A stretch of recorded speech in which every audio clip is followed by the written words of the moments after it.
আসসালামু আলাইকুম। Garden friend channel থেকে আপনাদের স্বাগত জানাচ্ছি আমি সোহেল খান। তো আজকে এই যে ফলগুলো দেখতে পাচ্ছেন, এটা হচ্ছে আমার ছাদ বাগানে থাকা শরবতী লেবুর গাছ। আমি গত বছরও ভিডিও করেছিলাম, আপনারা জানেন। তো আজকে এই গাছ সম্পর্কে তেমন কিছু বলবো না, তবে এই গাছের থেকে আমি শরবতী লেবু পেড়ে নেব এবং তা দিয়ে আপনাদের শরবত বানিয়ে কিভাবে বানায় সেটা দেখাবো, এবং এর স্বাদও কেমন সেটা আপনাদের সাথে শেয়ার করব।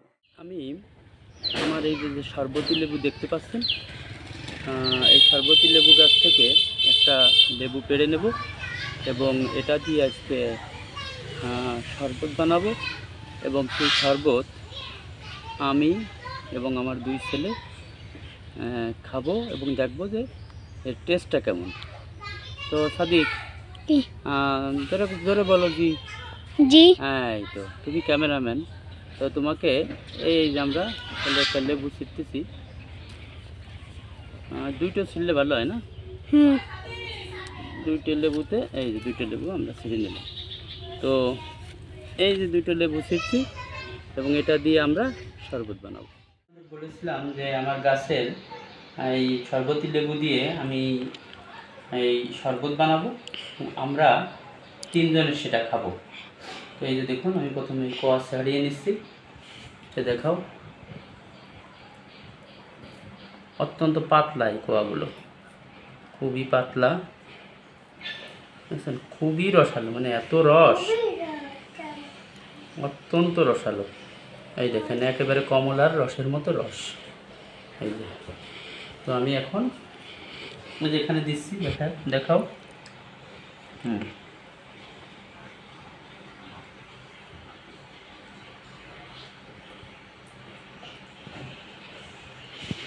এই যে আরও দিচ্ছি।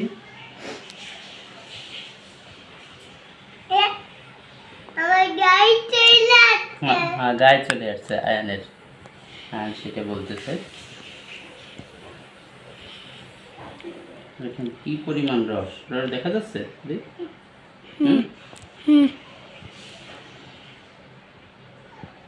তো চোখে গেলে কিন্তু চোখ জ্বলবে, ঠিক আছে? আমি সময় ছিটে যাচ্ছে।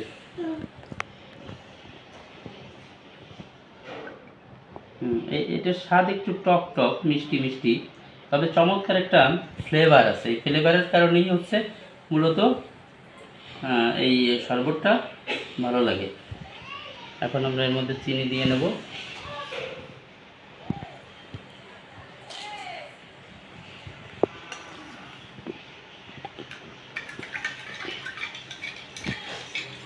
তোমার কাঁচের গ্লাসটা নিয়ে আসো তুমি, যাও।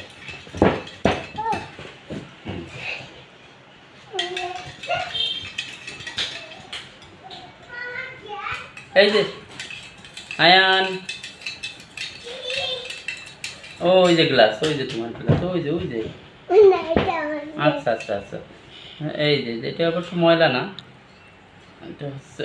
হ্যাঁ, তাহলে এখন আয়ান আর একটু চিনি দিতে হবে।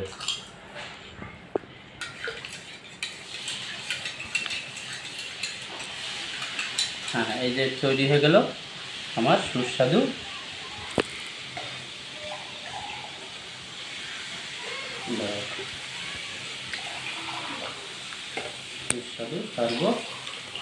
শরবতী লেবু দিয়ে শরবত।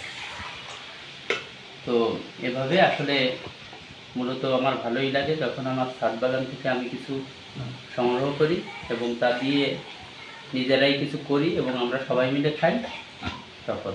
এখন আয়ান, আসো খাও খাও, দেখাও। তোমারটাও দেখাবো। হ্যাঁ, আমি এই যে খাচ্ছি, তুমি খাও, বসো। খাও। দাদু, আমাদের গার্ডেন ফ্রেন্ড চ্যানেলটি যদি আপনাদের ভালো লাগে তো প্লিজ সাবস্ক্রাইব করে দেবেন এবং লাইক শেয়ার করবেন। ধন্যবাদ সবাইকে। আসসালামু আলাইকুম।